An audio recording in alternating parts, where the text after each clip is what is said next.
পশুর ভেতরে বা গরুর ভেতরে বা কোরবানির পশুর ভেতরে এমন কিছু ত্রুটি আছে যেই ত্রুটি থাকলে কোরবানি দেওয়া জায়েজ হবে।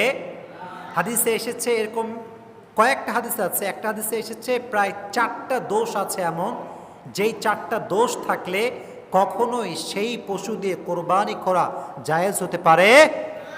রাসূল বলেছেন, তোমরা নিখুঁত প্রাণীকে জবাই করো, তোমরা দোষমুক্ত পশুকে জবাই করো, ত্রুটিযুক্ত কোনো পশু জবাই করা উত্তম কোনো কাজ হতে পারে।